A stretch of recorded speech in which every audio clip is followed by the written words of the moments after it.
estamos enfrentando una tormenta, pero hemos sabido arriar las velas y fortalecernos manteniendo el rumbo. Creo que claramente al crecimiento en el cual veníamos va a disminuir, vamos a tener unos meses en los cuales lo que estamos decidiendo y las cosas que hemos formulado tienen que madurar, pero vamos a retomar el crecimiento el año que viene y la inflación que tengamos este año, el año que viene va a bajar más de 10 puntos. Ordenar una auditoría sobre la rendición de fondos que se presentó a la justicia, que se inició la semana pasada y que ya se está realizando. Le he pedido en el día de hoy la renuncia a la contadora Fernanda Inza al cargo de la Contaduría General del Gobierno de la provincia. La conozco, confío en ella, pero el haberle pedido la renuncia preventivamente responde a demostrar que no somos todos lo mismo. Al Gobierno Nacional le requerimos acciones concretas que demuestren su verdadero interés por lograr las capturas de los acusados. Acciones concretas que demuestren de una vez y en forma definitiva que la causa AMIA es de verdad una causa de Estado. Seguimos atentamente las vicisitudes de la investigación por la muerte violenta de Natalio Alberto Lisman, indudablemente ligada a su tarea como titular de la unidad fiscal AMIA. La confusión que rodea el esclarecimiento de su muerte son una consecuencia directa de la impunidad de los criminales extranjeros de la AMIA, a quienes valientemente enfrentó.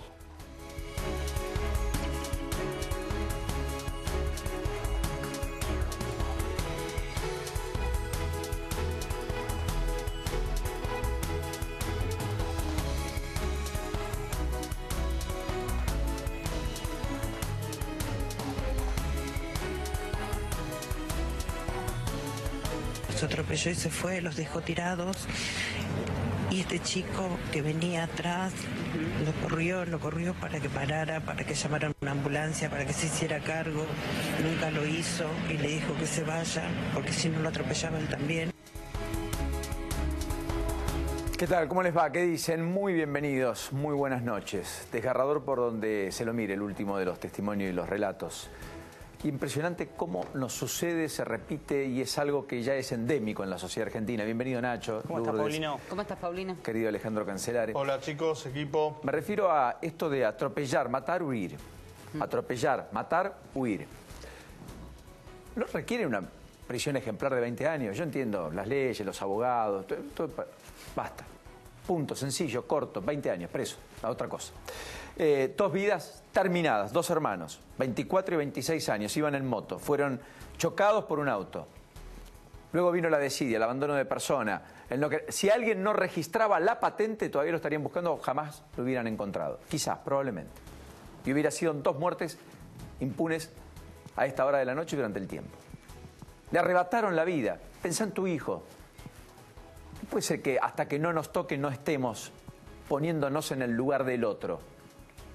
Al menos eso, el descanso en paz, cerrar un capítulo, poder hacer el duelo. Me parece sintomático. Tenemos desde Manuel Becar Varela, que mata corriendo picada en lancha, con alcohol en sangre, a una joven de 25 años, no está preso. Tenemos los que han hecho lo que han hecho al volante en estas últimas semanas, tampoco hay presos. Condenas ejemplares, eso pido, porque vos cuando tenés una condena ejemplar te vas a representar inexorablemente la idea de... Si no, es todo recaudatorio, es el control de alcoholemia, dame el registro, es la famosa BTV, la verificación técnica vehicular, que no sé ni para qué se hace en muchos casos, frente al parque automotor que uno ve muchas veces en la ruta. Todo eso es un espíritu recaudatorio para que los gobiernos puedan gastar un poco más. Bueno, bien, en la mayoría de los casos. En otros hay buenas intenciones. Ahora, esto es conducta vial. Esto es conducta real vial. Como aquello de sacar para igualar, y que no sea una cuestión socioeconómica, pagar o no pagar una multa, el carnet de conducir al que viola 4 veces la norma de tránsito, en 2 años. Porque de lo contrario, si tenés, dale que va. Y lo haces. Bueno, en fin, me pareció muy dramático. Yo sé que hay capítulos tremendos para este miércoles, pero esta idea, un chico de 15 años detenido por asesinar a un gendarme de 25 que iba a festejar su primer año de casado. Dejaba una posta de riesgo de gendarmería en Florencio Varela. Bueno, el riesgo lo tuvo al llegar a conmemorar un aniversario de casado. Y uno de los que mata es un pibe de 15 años. para la ley argentina inimputable. O lo de Piti Álvarez, cuya víctima, se supo ahora, estuvo presa en 2008, entre el 1 de febrero y el 12 de mayo, como se ha conocido, el Gringo Díaz, aquel que aparece en alguna foto que no dice nada, efectivamente, como dice la defensa de Piti Álvarez, con un Piti Álvarez que está en una situación súper delicada, a tal punto que el abogado le renuncia porque dice que no está en condiciones ni siquiera de firmar un papel. Sin embargo, con todos los antecedentes, tampoco Piti Álvarez probablemente estuvo en el lugar que debía estar. Y así uno podría seguir este raconto. Es estremecedor que hasta que a uno no le pasa, el otro no lo pueda ver, porque convivimos en la misma sociedad. Es el único país aquí en la Argentina donde quienes padecieron el sistema judicial en muchos casos hicieron una marcha con el eslogan "para que a vos no te pase". Yo creo que es descriptivo. Y esto lo ato y lo uno a lo que tristemente hoy se conmemora con enorme congoja, dolor, como cada año, que es un nuevo aniversario del atentado terrorista más importante a la Argentina, cometido en la Argentina y contra los argentinos, no contra la comunidad judía, que fue el atentado a la AMIA. 85 muertos. Y miren lo curioso, no sabemos quién lo propinó, no hay un solo preso por haber hecho lo que hizo, y hay cuatro investigaciones judiciales simultáneas en cuyas 2 de ellas, incluso 2 expresidentes, están involucrados por encubrir a los supuestos realizadores del atentado. Menem por encubrir la pista siria, Cristina Fernández de Kirchner por encubrir la pista iraní. Un solo preso, Fernando Esteche. Increíble. Y por el memorándum con Irán. No por el atentado, no por haber puesto la bomba, no por haber sido apoyo logístico, no por haber perpetrado el hecho terrorista más importante de la Argentina. Vamos a hablar de eso, Lourdes. Sí, por supuesto, vamos a hablar del estado de cada una de las causas, cómo están al día de hoy, qué es lo que pasa. Una está a punto de empezar sus alegatos después de la feria. Y, digamos, siguiendo los alegatos, ya se espera que para fin de año tenga un veredicto que esperemos sea condenatorio, donde algunas querellas han pedido absoluciones que en algunos casos han sido casi ridículas, ¿no? Y el atentado de la AMIA, permitime decirlo también, es lo que abrió el panorama y los ojos a muchos de la maldita policía bonaerense. En su momento. Recordemos la Traffic Blanca, recordemos la complicidad con la policía, y de ahí se empezó a desactivar. Con investigaciones que de todas maneras no hallaron la verdad. No hallaron la verdad. Y para un sector de la población argentina... Y si los que tienen que investigar la verdad están involucrados con la mentira, o con el delito... Un juez. El juez. Fiscales. Sí, o sea, los que tienen que aclarar. Las fuerzas de seguridad.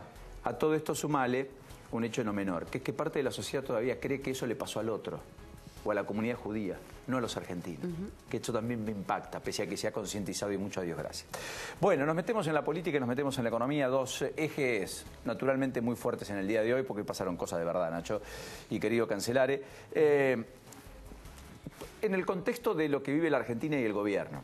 Al gobierno le pegan la banda de flotación del respaldo de la clase media que lo llevó al poder 2 hechos de una manera irrevocable, del cual le va a costar mucho salir, y si no lo hace rápido corre serio riesgo de continuidad. Lo primero es la inflación. Demuestra inercia de mala gestión. Demuestra no tener pericia en la gestión. Lo que se suponía que iba a tener el gobierno, pericia en la gestión. 3,7 de ayer. Y esta idea de que la inflación era muy fácil de bajar, y que el propio presidente reconoce hoy en una conferencia de prensa, que después con Nacho voy a hablar para qué le hicieron, desconozco, dice que efectivamente no bajó como ellos pensaban. O sea, la idea de que el dólar no tiene techo, otra vez volvió a repuntar, se recalentó. 1/4 de las LEVAC que ayer no se renovaron, en buena medida fueron a presionar al tipo de cambio, fueron en búsqueda de esos dólares que parecen ser el único refugio más o menos a salvo de la altísima volatilidad y las fuertes y cuantiosas pérdidas que está teniendo la Argentina en términos generales en el aparato productivo.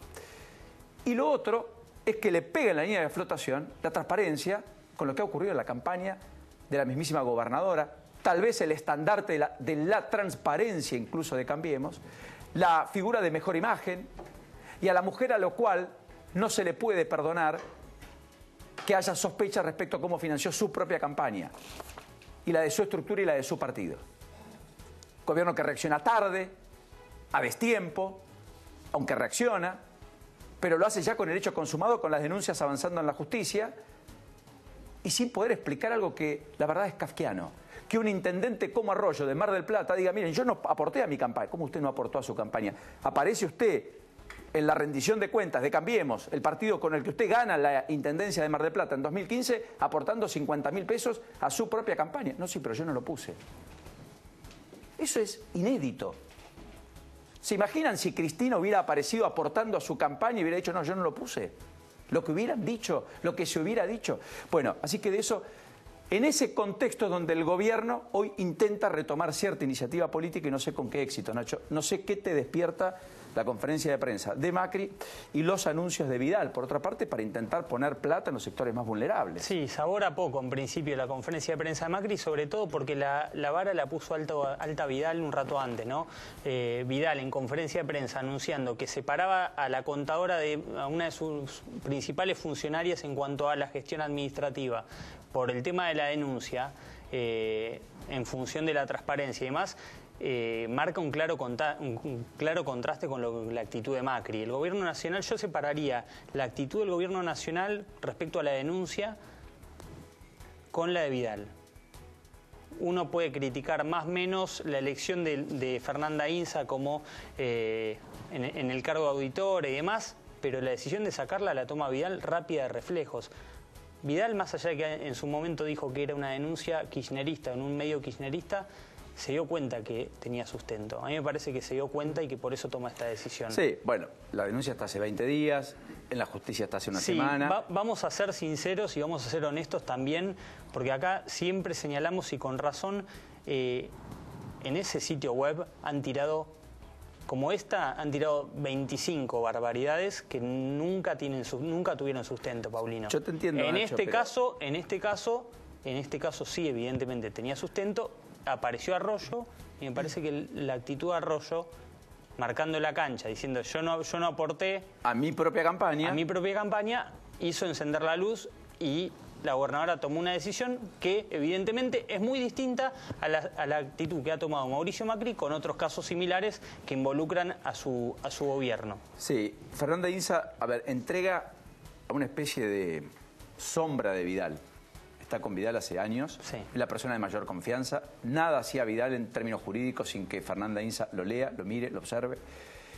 Hace 5 días había sido 6, el 13 de julio, si mal no tengo entendido, ungida en un nuevo cargo. Contadora general. Sí, contadora general.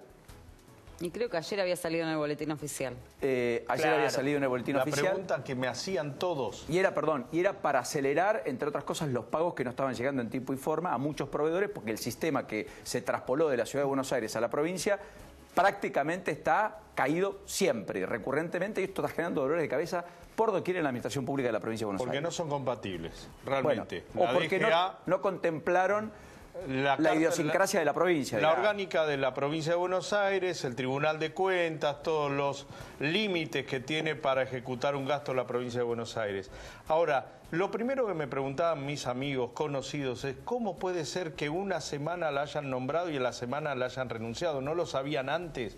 Es la pregunta que todavía nadie me supo contestar. Y la respuesta que yo te digo es sí, sabían que ella era la responsable de auditar la campaña. Ahora, lo que nadie puede decir, y lamentablemente nadie lo va a poder decir jamás hasta que vuelvan a permitirle a los empresarios a blanquear el dinero que aportan en las campañas, es esto, que vos no podés decir que Juan Pérez, perteneciente a una empresa tal, puso plata para la campaña. Yo creo que es lo más grave. Entonces vos agarrás una listita, a ver, ponemos fulanito, antes agarraban la guía, ahora no existe más la guía.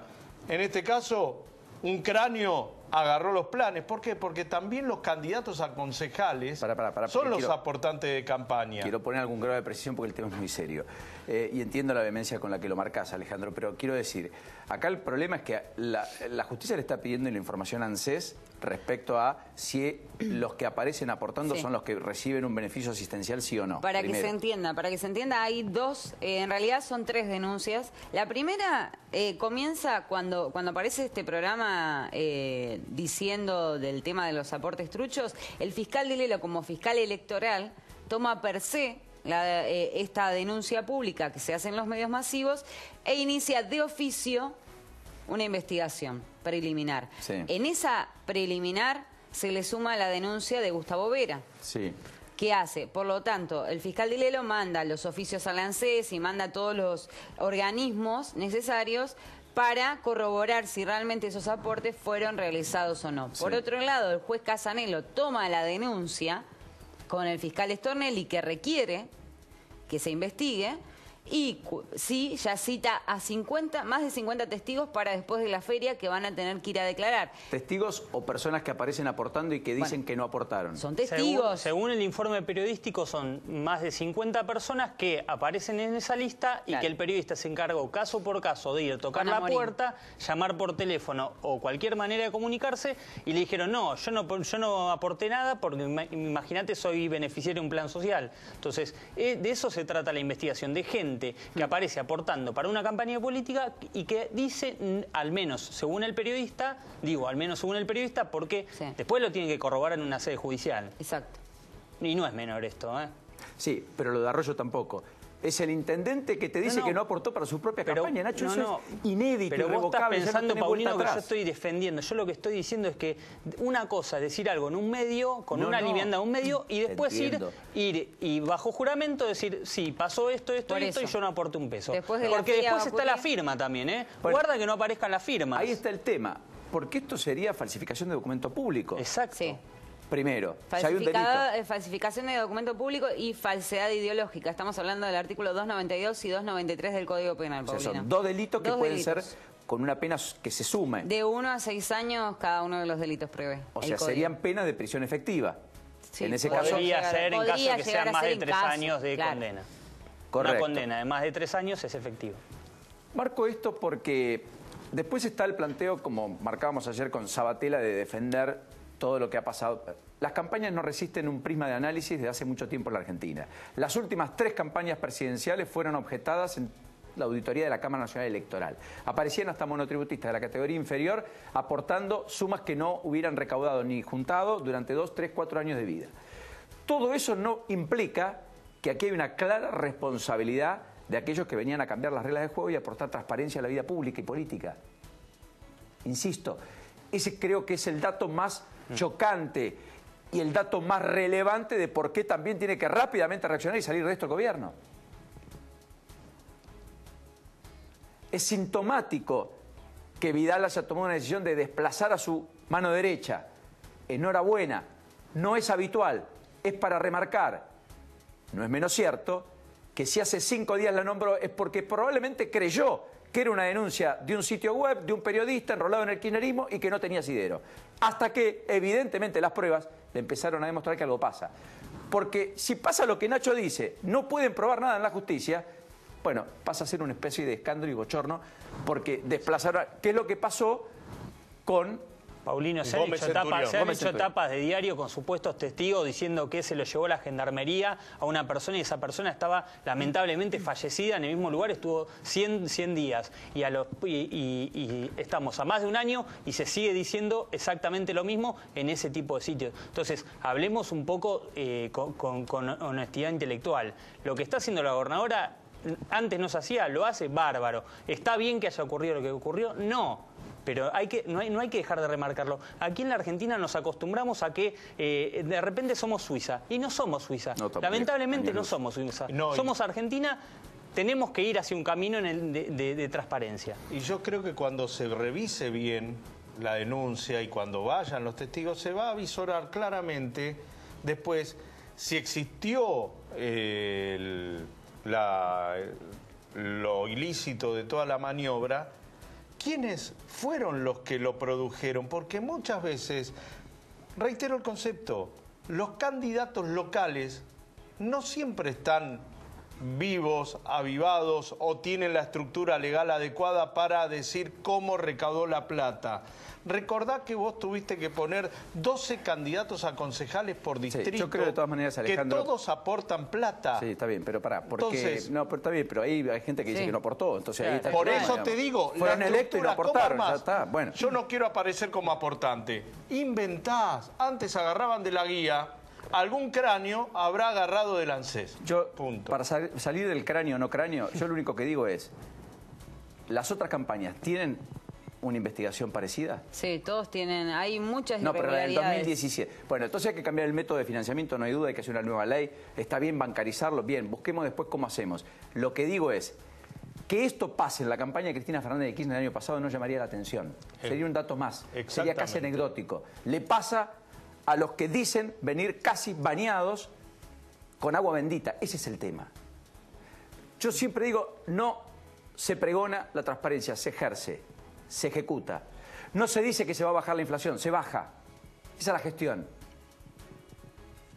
No se dice que lo que está por venir va a ser mejor. Se demuestra, se ejecuta y se lleva a la práctica. Y eso es lo que al final del día termina quedando.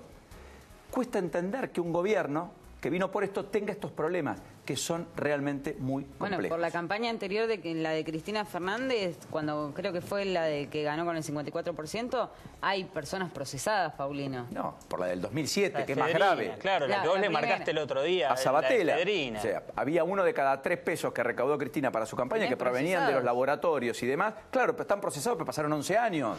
De vuelta. Laboratorios no, bueno, bandas narco. La no efedrina, renunció, detrás de la efedrina, del escándalo de la efedrina, hay narcotraficantes, bueno, hay narcotráfico. Ahí, recordemos, Capaccioli no renunció y Alberto Fernández continuó con su mandato hasta último día, en medio de ese escándalo. Capaccioli, que era el jefe de campaña, que era la espada y la mano derecha del propio Alberto Fernández. Actual consejero de Cristina, digo. Que estuvo en la Superintendencia de Salud después de eso. Claro. Capaccioli era el responsable de la En superintendencia. simultáneo que recaudaba la plata, ese fue lo curioso.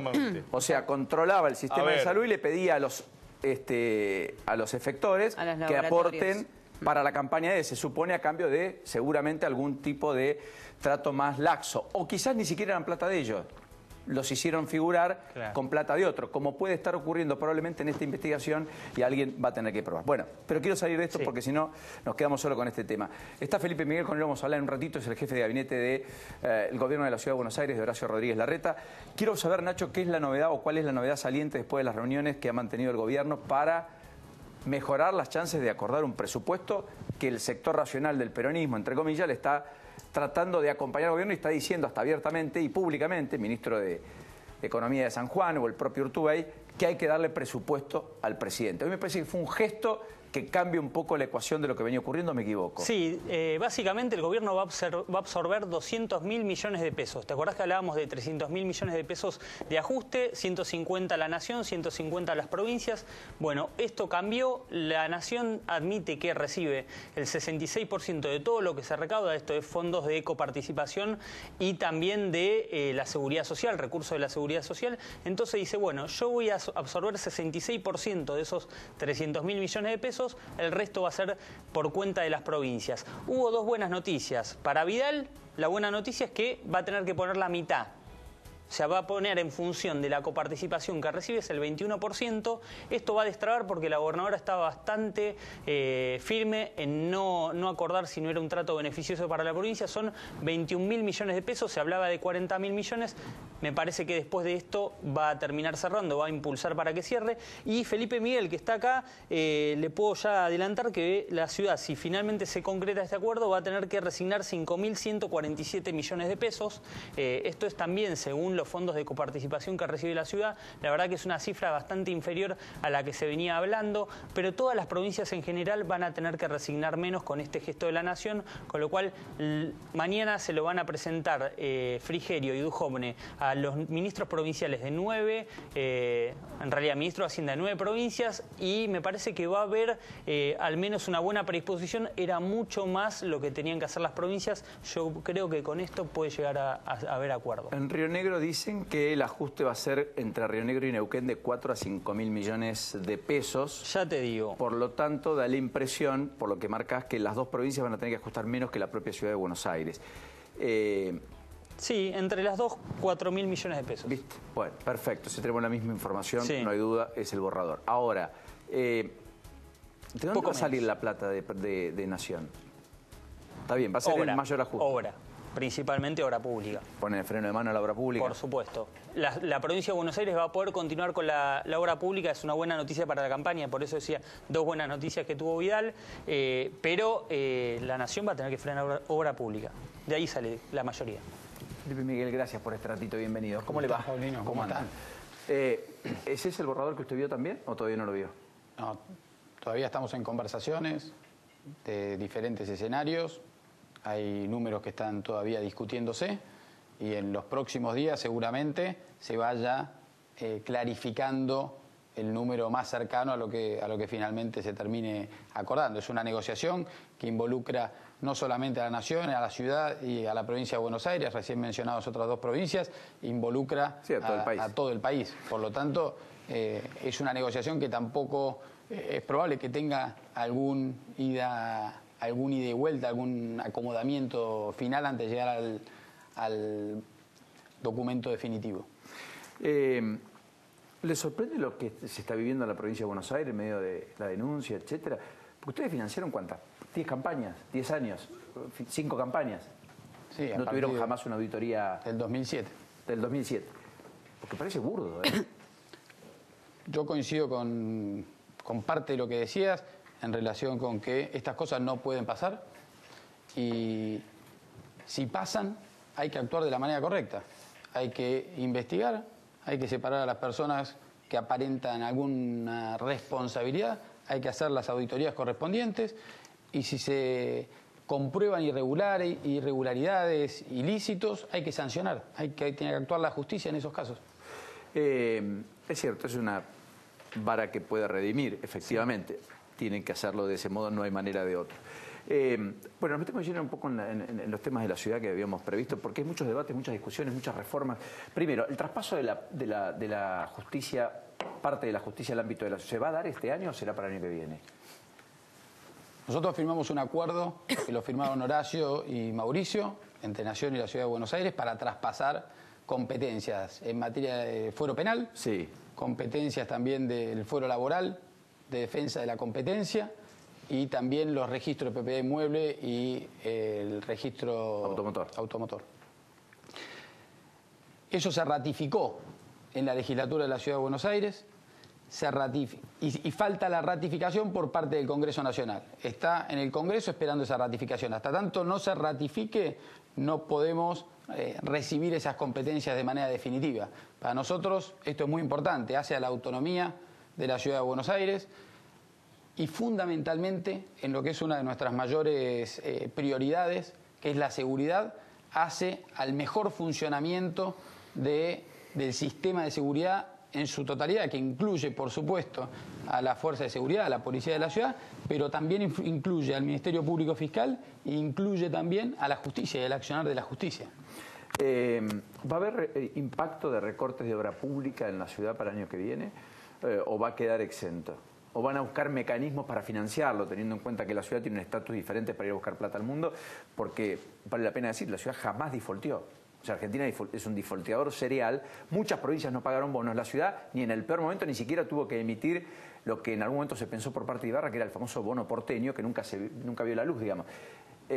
¿Van a ir por ese camino? ¿Van a ir a buscar plata afuera para financiar lo que deberían cortar o recortar, o van a recortar? Las obras que tenemos en marcha, que forman parte del plan de gobierno de la ciudad, como por ejemplo el Paseo del Bajo, los viaductos en el Ferrocarril San Martín, en el Mitre, el Belgrano Sur, la Villa Olímpica y el Parque Olímpico para poder llevar adelante los Juegos Olímpicos, son todas obras que tenemos garantizada su continuidad hasta culminar estas obras. Tenemos el financiamiento ya definido y en marcha y no van a estar en riesgo esas obras. ¿Y los pagos están en tiempo y forma? Porque ahí vi que en Nación hay algún problema, que el Ministerio del Interior dice que en agosto van a regularizar la situación, hay alguna queja de empresas constructoras, etcétera. ¿En el caso de la ciudad se está pagando? En el caso de la ciudad estamos al día, estamos en tiempo y forma, y para este plan de gobierno, que todavía nos queda lo que resta del 18 más todo el año 2019, estamos en condiciones de seguir adelante con todo el plan de gobierno. ¿Y qué va a pasar, ministro, con las obras que hacen con Nación? ¿Cómo se van a pagar? Porque Nación me parece que va a cerrar la canilla. no va a poder complementar los pagos que tenía previsto. Por ejemplo, la obra del Bajo es con financiamiento parte. Hay varias, tengo entendido que son varias las obras que tienen. Hay obras como por ejemplo la del Paseo del Bajo o los viaductos que mencionábamos recién, donde hay financiamiento que tiene diferentes fuentes de financiamiento. Claro. Algunas de esas obras pueden ser, o parte de ese financiamiento que viene de Nación, puede ser parte justamente de la discusión, y por eso yo decía que estas discusiones respecto de los traspasos y del borrador que vos comentabas recién siguen abiertas, que incluyen cuestiones también de posible reducción en capital de inversión. Entonces, en ese caso formará parte del número que sea el definitivo del que se tenga que hacer cargo de la ciudad. Puede estar conformado por parte de inversiones, parte de subsidios que se puedan traspasar a la ciudad. Esos son los títulos que están en juego. También se habló de las empresas de servicios. Las eléctricas. Esto está todavía abierto, pero... ¿Pero va a haber traspaso de las eléctricas o no? Es parte también de la discusión, pero... Están más cerca que lejos. Pero digo, no está definido y es amplio todavía el margen de negociación. Pero no están en juego las obras, esa es la buena noticia. Claro. Las obras que están en marcha se van a completar. El código contravencional, ¿lo van a intentar debatir el mes que viene? ¿El nuevo código contravencional o las reformas? Sí, se está dialogando ya en la legislatura, sigue el curso de la discusión parlamentaria.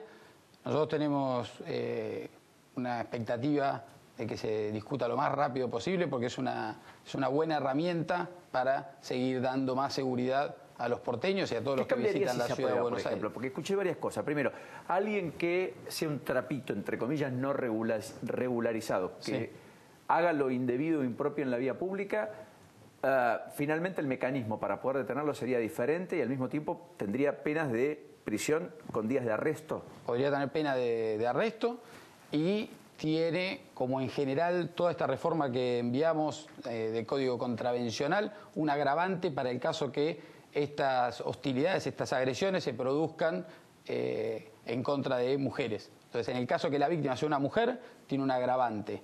Y sí, el caso del trapito donde estaba sancionada la conducta de quien exigía una remuneración o una contraprestación por el servicio que prestaba el trapito, la modalidad que se propone ahora tiene que ver con que aquel que ofrezca ese servicio ya comete esta irregularidad.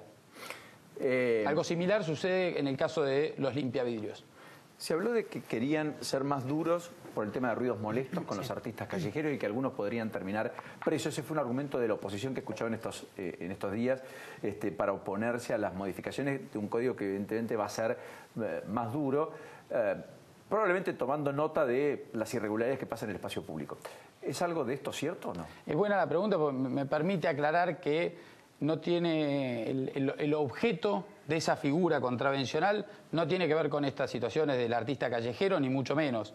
Apunta a situaciones donde se generan situaciones para los vecinos en los barrios, donde se juntan a veces grupos de personas que generan hostilidad, ruido, agresión permanente y la policía no cuenta con las herramientas necesarias para poder... O sea, la previa, por ejemplo, en una casa, en un barrio, a las 2 y pico de la mañana de un día viernes, con muchos que probablemente digan cualquier cosa en la vía pública y de los gritos. No, pero no... ¿No es eso tampoco? No, apunta a las situaciones realmente de seriedad, donde uno cuando va, como vamos nosotros una vez por mes a las comisarías cercanas, por ejemplo, y charlamos con todos los vecinos, vienen y nos cuentan muchísimas historias donde hay grupos de personas que se instalan en una esquina, que se instalan en una plaza, que realmente le complican la vida a las personas que viven cerca de esos lugares y la policía no cuenta con ninguna herramienta como para poner cierto límite en este tipo de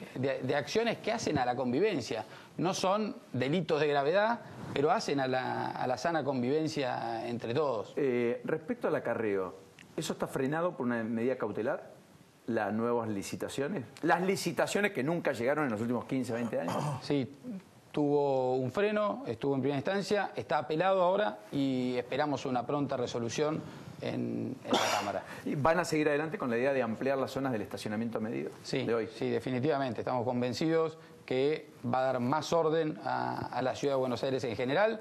No va a afectar a los residentes porque les va a garantizar también estacionamiento gratuito dentro de la zona en que viven. Que son 300 metros. Son los 300 metros a la redonda, sí.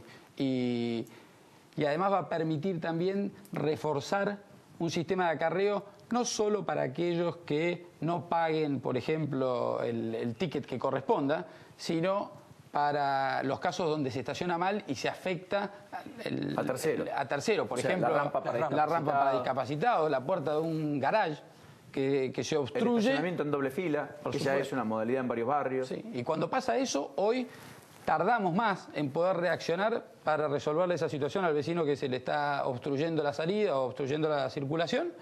Y con este sistema va a estar reforzado eso, vamos a tener una mayor capacidad de reacción.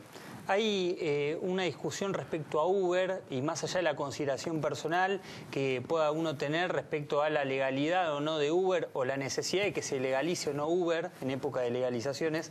Le consulto qué está haciendo la ciudad para terminar con los caza-Uber. Digo, por gente, en este caso, mafias de taxistas que se arrogan la potestad del Estado y van baleando autos y en muchos casos generando peligro de que choquen esos autos que van con gente adentro, más allá de que hagan Uber o sean pasajeros. El que se arroga la potestad de ejercer justicia por mano propia y comete un delito es un delincuente. Por lo tanto, lo tratamos exactamente igual que a cualquier otro delincuente. Se hacen las investigaciones que corresponden, se trata de prevenir, tenemos mecanismos de investigación. Es una asociación ilícita, discúlpeme, Miguel, es una asociación ilícita. Porque hay alguien que está incitando ¿no? Si hay taxistas que se reúnen para estar a la expectativa de cazar un Uber, más allá de que del que va y lo ejecuta, hay toda una asociación ilícita. Me parece que ahí deberían ponerle foco, ¿no? Pero eso es una cuestión, si es una asociación ilícita, qué tipo de delito están cometiendo. No, pero una cosa es una asociación ilícita y otra cosa es una agresión leve. Pero, digo, esa cuestión, la tipificación que se le dé, el tipo de delito de que se trate, la gravedad de la sanción, lo va a determinar la justicia cuando le corresponda actuar en una investigación puntual y concreta. Nuestro deber es trabajar para prevenir que esto pase, cuando podemos actuar, intervenir y hacer cesar esas situaciones y poner a disposición de la justicia a quienes cometan estos delitos. Da la impresión, de todas maneras, que el gobierno no va a cambiar la postura sobre Uber. ¿O sí? Porque Nacho planteaba lo de Yamil Santoro, pero hay otros sectores que también, puertas adentro, parece que quieren dar la discusión. ¿No es una discusión válida para ustedes? ¿El caso Mendoza no podría ser un caso testigo? No. Digo, lo que no podemos cambiar es autorizar la ilegalidad.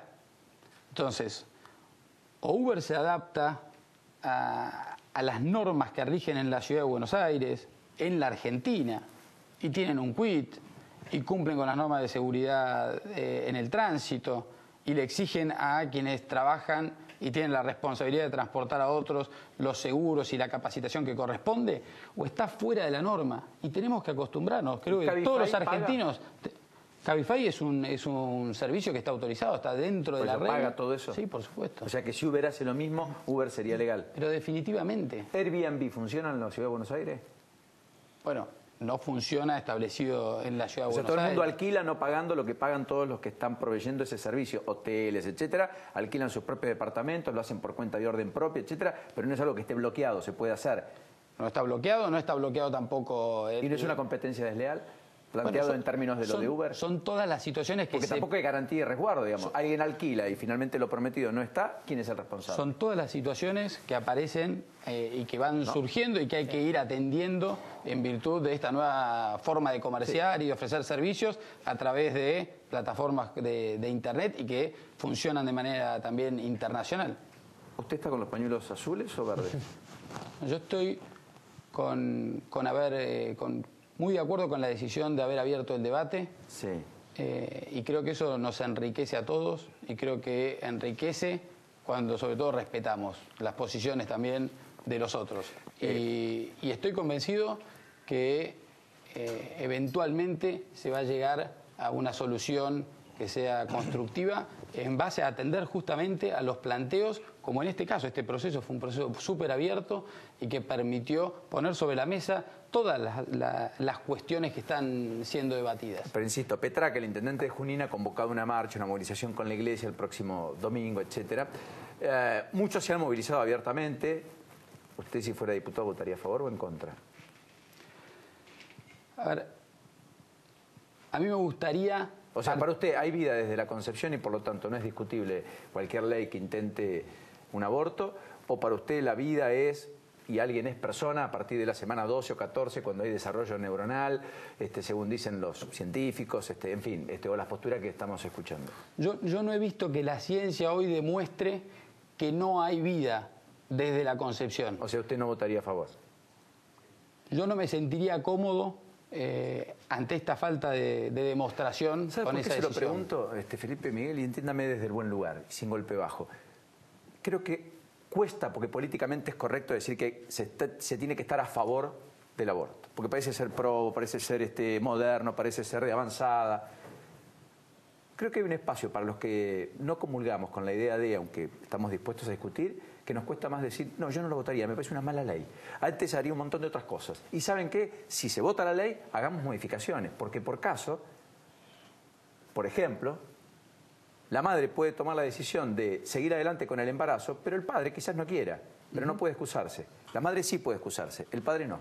Y hasta los 21 años va a tener que asumir la responsabilidad de padre, porque luego la justicia le va a entrar y le va a golpear. Cuota alimentaria, un montón de otras cosas. Por eso creo que... ¿Se da cuenta de lo que estoy tratando de plantear, no es cierto? Por supuesto, por supuesto. Y yo creo que es muy importante, por eso a la hora de tomar esa decisión, participar y imbuirse bien del debate y de las características que va a tener el proyecto definitivo. Pero de vuelta, yo en esto soy claro. Si da la impresión de que uno trata de no... creo que es un tema súper complejo, complejo. No es sencillo tomar una decisión y en mi caso me queda esta duda, esta incertidumbre, dado que la ciencia no ha comprobado que no haya vida desde la concepción, por lo tanto me costaría mucho tomar esa decisión. No sabe lo que le agradezco que haya estado este rato con nosotros. Gracias, Paulino, gracias a todos. Gracias. Muy amable. Buenas noches. Bueno, creo que tenemos una comunicación telefónica, Nacho, a propósito de lo que hablábamos en el arranque. Sí, de los aportes de campaña. Tenemos a un diputado nacional por la provincia de Buenos Aires, Ezequiel Fernández Langan. Diputado, ¿cómo le va? ¿Qué dice? El gusto de escucharlo. Buenas noches, ¿cómo anda? Paulina, ¿cómo estás? Buenas noches para vos y para todos los que están en el piso. Van a tener que dar muchas explicaciones. ¿Entiende usted que este es el primer paso de la gestión Vidal para justamente hacer eso y el desplazamiento de Fernanda Inza va en esa línea, la auditoría interna que han reclamado, etcétera, o que han pergeniado? Pero al mismo tiempo entienden que esto les pega especialmente en Cambiemos en la línea de flotación de la credibilidad y la honestidad pregonada. A ver, Paulino, nosotros ante esta situación hemos tomado tres decisiones muy concretas y muy claras. La gobernadora hoy las ha contado. Vos hacías referencia a una auditoría interna sobre la rendición de fondos que se presentó a la justicia, que hizo el Frente Electoral Cambiemos. La segunda fue pedirle preventivamente la renuncia a Fernanda Inza. Nosotros trabajamos con Fernanda hace mucho tiempo, viene trabajando en el equipo, no tenemos ningún elemento efectivo que demuestre su involucramiento en este caso. Y la tercera, que me parece que es una medida muy importante y que tiene que ver con un compromiso con los bonaerenses, es que si la gobernadora se vuelve a presentar una elección, los aportes de campaña en esa elección van a ser bancarizados. Más allá de que el gobierno nacional está trabajando en una ley de financiamiento distinta para bancarizar los aportes. Así que me parece que esas son tres decisiones o hechos concretos que tienen que ver con que la gobernadora tiene siempre la misma actitud, da la cara como lo he hecho siempre. Así que en eso estamos muy tranquilos y la acompañamos en esa decisión. No tengo la mejor de las comunicaciones. En todo caso, la próxima la conversamos aquí en piso, pero le agradezco la generosidad de habernos atendido. Da la impresión que es un diálogo que amerita algún otro capítulo y temo que sea desprolijo seguirlo por este medio, pero le agradezco mucho. Bueno, cómo no, cuando usted quiera, Paulino. Un abrazo, muchas gracias. Perdón, pero había como una especie de acople y no quiero ensuciar la trascendencia que además la información. Pero adelantó este proyecto, ¿no? Que el gobierno va a reflotar el proyecto de financiamiento partidario, lo tenía dormido. Bueno, con esto me parece que va a reactivarse. Acerca de Uber, mañana hay una marcha en La Plata, ¿sí? Los taxistas van a marchar en La Plata por el tema de Uber, por el proyecto de ley que se presentó por un sector de Cambiemos, no en la totalidad, para aprobar el funcionamiento de Uber en la provincia de Buenos Aires. Al estilo Mendoza, Guillermo Castelo, creo, si mal no recuerdo, el diputado de la coalición cívica. En Santa Fe el peronismo está pidiendo una declaración de certeza en la legislatura para, en sentido opuesto, invalidar cualquier desembarco de Uber o cualquier discusión respecto a su legalización. El peronismo santafesino. Y el propio Uber está mandando publicidad por las redes sociales, enviando agradecimiento a todos aquellos que siguen apoyando a la empresa. Fernando Marengo y Facundo Martínez. ¿Maino? Sí, yo soy Maino. Sí. Maino. Sí. ¿Qué descendencia? Piamontés. Piamontés. ¿Podemos conversar tras la pausa y nos metemos lleno en la economía, que da tantos altibajos? Sí. Pausa, rápida, breve. Ya venimos, no te vayas.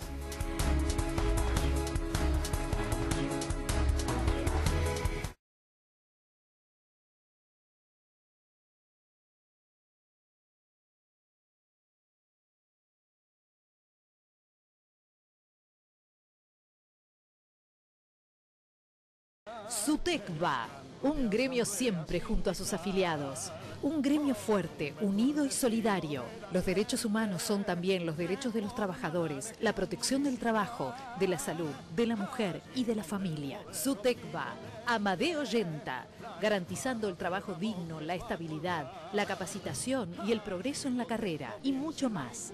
Amadeo Yenta, secretario general, 2017-2021, Municipales de Capital.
Telecentro te trae el mejor combo. Wi-Fi Zone con miles de puntos de conexión, 30 megas Wi-Fi para tu casa. Además, telefonía fija con 2.500 minutos libres. Y como si fuera poco, más de 60 canales HD. ¿Querés más? Convertimos todas las teles en Smart con acceso directo para ver Netflix, YouTube, Telecentro Play. Y mirar el mundial, series y películas como, cuando y donde quieras. Todo a 1.356 pesos por mes. Telecentro, te conecta todo.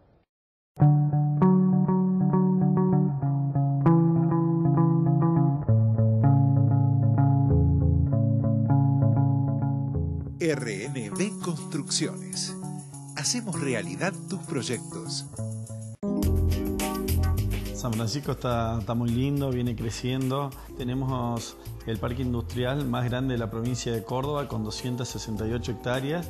Estamos armando una nueva sede que va a ser fundamental para ese parque industrial para que tengan lugar donde puedan venir y desarrollarse. Comenzamos cuando comenzó esta gestión, cuando estaba el doctor Martín Yayora como intendente. Esto es la continuidad de ese trabajo.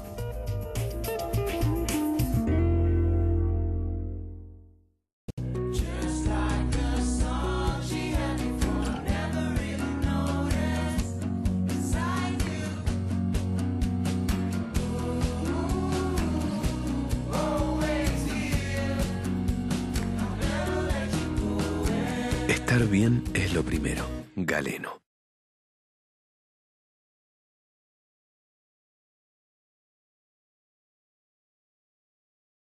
Don't have to run. Telecentro te ofrece el servicio que más te conviene. Escucha bien, 100 megas de internet para navegar en tu casa sin parar, más de 100 canales digitales y la mejor programación en HD. Y en telefonía móvil, 2.500 minutos libres. Todo esto por tan solo 1.356 pesos por mes finales.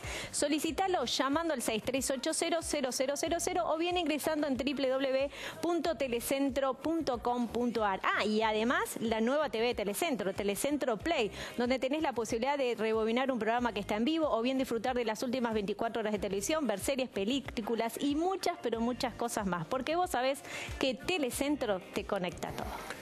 Bueno, nos metemos de lleno en el capítulo económico. ¿Pasó la crisis cambiaria o no pasó la crisis cambiaria con el dólar hoy arriba de 28.30? Y el Banco Central, Banco Nación, Banco Ciudad interviniendo para intentar frenar otra vez una demanda creciente. Creo que lo que se logró fue estabilizar el tipo de cambio. El costo de la estabilización del tipo de cambio, una tasa de interés muy elevada, pero creo que es fundamental en una economía como la Argentina, donde no solo los extranjeros, sino también los locales, pensamos en términos de dólares, es lograr esta estabilización. Una vez que se logra la estabilización, el paso siguiente será ver en qué medida y a qué velocidad se podría ir bajando la tasa de interés. ¿Comparte? Sí, comparto. Pero la respuesta en mi caso es no. La crisis cambiaria va a terminar cuando al superdólar que le siguió una supertasa, esa supertasa descienda. Creo que ahí hay que monitorear un tablero de indicadores donde el dólar es 1, es un termómetro muy relevante, pero después tenés el precio de los activos de Argentina, especialmente los bonos, que hoy están en rendimientos que no se veían desde previo al default, desde previo al arreglo de los holdouts. El segundo elemento que yo monitorearía para determinar si la crisis cambiaria terminó es la dolarización de portafolios.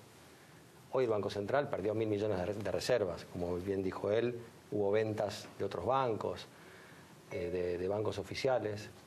El otro tema que te va a determinar si la crisis esta terminó es la posibilidad de renovar entre el 90 o más del stock de letes en dólares que están licitándose mensualmente y que es un taxi muy importante, que a partir de agosto son unos 2.000 millones de dólares por mes, que son letras en dólares, que se pagan en dólares.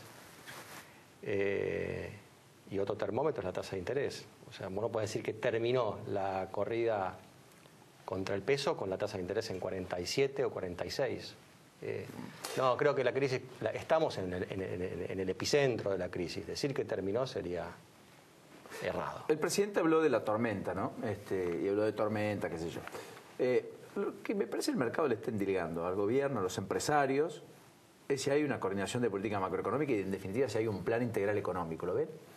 A ver, lo que creo es que en realidad la tormenta afectó a Argentina, el resto de la región no lo afectó, o sea que no es un tema internacional, sino un tema... Hay un componente local alto, digamos. Exactamente, correcto. Creo que es un mercado que por una serie de decisiones que se vienen tomando del mes de diciembre, de la reforma previsional, el cambio de meta de inflación, seguido con distintas medidas que se fueron tomando, como gente dentro del gobierno y la oposición, hablando de la necesidad de frenar el incremento de tarifas, que tiene un costo fiscal, todo esto, que empezó a afectar la credibilidad del programa. Personalmente creo que si uno ve la situación de hoy respecto a un mes atrás, el gobierno, como consecuencia de esta crisis y el enfrentarse a una restricción de financiamiento externo, empezó a ordenar el programa económico. O sea, en virtud de la obligación, la necesidad y no la convicción, empieza a ajustar clavijas y a tocar botones que antes no se animaba a hacer. Digamos. Absolutamente. Si uno ve la evolución del programa económico que tuvo el gobierno desde su inicio, el primer año recibió una situación fiscal complicada y el primer año incrementó el déficit fiscal. Si uno le netea los ingresos del blanqueo, el déficit fue más grande que en el 2015. O sea, perdón, esto es muy importante. Sin blanqueo, que fue recontra exitoso, de más de 100.000 millones de dólares... El déficit fiscal del año 2016 fue mayor que el del 2015. O sea, fue peor la administración en ese contexto de Macri que de Cristina Kicillof. Si uno ve la situación fiscal, empieza el ajuste fiscal a partir de mediados del año 2017. Y actualmente se lleva un año de un ajuste fiscal efectivo. O sea, lo valioso es que ese ajuste se hizo en simultáneo con una campaña electoral. Eso sí es inédito en la Argentina. Absolutamente inédito. Absolutamente. Por eso digo que también hay algún mérito, dentro de los pocos, pero también la sensación de que el gobierno no está domesticando lo que debía domesticar, que era la gestión, que no es fuerte en lo que se suponía que iba a ser, con un equipo que era superador, con una idea que era mucho más... De hecho, el cambio más importante fue la enorme sobrevalorización de los activos argentinos y la sobrevaloración de lo que Macri podía hacer en el gobierno en términos económicos. ¿Me equivoco? La situación fiscal y externa era de un gran desequilibrio, sí, que necesitaba financiamiento externo. El mundo, por distintos motivos, porque el mundo estaba en una situación de crecimiento con bajas tasas de interés, precios de activos internacionales elevados, vio la posibilidad de un cambio de discurso en Argentina y estuvo dispuesto a financiarlo. Creo que el gobierno durante el primer año se aprovechó de eso, en vez de reducir los desequilibrios, se financió contra el resto del mundo. En algún momento del año pasado decidió empezar ese mecanismo de ajuste, digamos, ese proceso de ajuste para bajar vulnerabilidades, que era la discusión de inicio del gobierno, gradualismo contra el shock. Y ahora nos encontramos en una situación donde el mundo que nos financiaba hasta hace 2 meses dijo no financió más. Entonces ahora tenemos la obligación de reducir los desequilibrios. Llega Christine Lagarde. El viernes estará con el presidente. Hay una reunión de los ministros de Hacienda del G20 con presidentes del Banco Central. Va a pasar a saludar aparentemente. Eso va a ser el fin de semana aquí en Buenos Aires. ¿Podría repensarse el acuerdo con el fondo en virtud de la inflación cerca del 30 anualizada o no? El acuerdo con el fondo tiene 3 escenarios para la Argentina. Tiene el escenario que hemos visto más en la tapa de los diarios, que es un escenario optimista, por así llamarlo, que determina un crecimiento del 0,4 para Argentina este año, una inflación del 27. Y después tiene 2 escenarios más el programa del fondo. Un escenario adverso, así lo denomina el fondo, que es un escenario que ya te toma una caída del PBI del 1,3% y una inflación mayor al 30%. Y un escenario intermedio, que es un escenario de una caída del GDP, del PBI, del 0,8% y una inflación rondando el 30% también. No hay mucho que discutir. El fondo ya puso 3 escenarios. Te digo una anécdota. El primer escenario no tiene desembolsos. Es que no va a ocurrir. Seguramente Argentina esté entre el escenario intermedio y el adverso. Okay. Entonces, hay margen para... El Fondo Monetario en el programa ya previó el escenario adverso. Esto implica inexorablemente un segundo semestre de recesión y por lo tanto quien nos está viendo tiene que tomar cuenta y nota de que hay que ajustar el cinturón, de que el empleo va a estar afectado, que el nivel de actividad va a mermar y que probablemente el consumo esté más frío que incluso lo que está hoy. Argentina, o sea, por eso, que va a tener más caída. ¿Eso es inexorable o algo de eso puede no darse? Argentina ha empezado una recesión similar en magnitud de caída del PBI a la del 2008-2009. No es la recesión del 2016 ni la recesión del 2014, es una recesión más fuerte porque se combinan algún factor internacional más la crisis climática que provocó la sequía de campo, más 3 devaluaciones en 6 meses. Es imposible, es una recesión, va a ser una recesión fuerte. A ver, definitivamente Argentina está enfrentando un proceso de ajuste, gastábamos más de lo que generábamos y el mundo dijo no estoy dispuesto a financiarte eso, entonces nos obliga a hacer un ajuste. Ese ajuste, cuánto vaya a durar y la profundidad del ajuste va a estar determinado por si el gobierno y el programa logra revertir la confianza en el modelo económico. En la medida que el programa sea creíble y los inversores estén dispuestos de nuevo a financiar a Argentina, será más acotado y menos profundo la recesión, pero definitivamente Argentina tenía un desequilibrio que te están obligando a ajustar. Ahora, la duración, yo creo que también hay que pensar un poco más de los próximos 2 trimestres, los próximos 6 meses, porque si uno empieza a ver que el año que viene tenés una cosecha que sea normal, con los rendimientos normales de Argentina, todo lo que perdiste este año de ingresos, consecuencia de la sequía, el año que viene lo tendrías. Tenés situaciones de desarrollo en el sector energético, fundamentalmente en Vaca Muerta, donde uno ve alguna empresa puntual que ya está produciendo gas por el equivalente al 25% de las importaciones del país. Tenés un sector automotriz que tiene un gran desequilibrio comercial con Brasil y que se empieza a corregir. Y todo esto con una fuerte recesión que además nos hace bajar el poder de compra, entonces iremos menos de viaje al extranjero, vendrán más turistas, una serie de cosas. O sea, balanza de pagos podría tener alguna situación más favorable que la que tiene hoy, digamos. A ver, definitivamente ya estamos en un proceso de ajuste y el desequilibrio que el año pasado era de más de 30.000 millones de dólares, si uno tiene que pensar el ritmo actual, está por debajo de los 20.000 millones de dólares. O sea, el ajuste es inexorable, digamos. Lo último que les quiero preguntar es lo siguiente. Entonces todo está supeditado más a una crisis política que estrictamente económica. Es decir, es confianza, es plan económico, es camino y perspectiva. Yo creo que tanto los extranjeros como los argentinos piensan en tasa de retorno en dólares. Cuando ven que hay ganancias en dólares posibles en Argentina, están dispuestos a quedarse en pesos e invierten. Ahora, a esto se le suma un escenario político que en un año hay un cambio de presidente y alguien que tiene que tomar una decisión de largo plazo. El costo de esperar un año más para tomar la decisión es muy bajo, entonces por ahí prefiere esperar.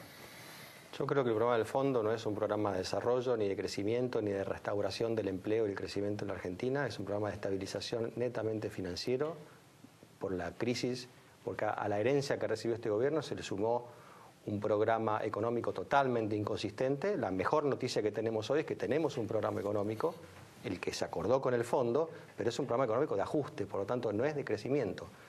Lo que queda de aquí hasta el próximo gobierno, sea este o sea cual fuere, es un programa de ajuste.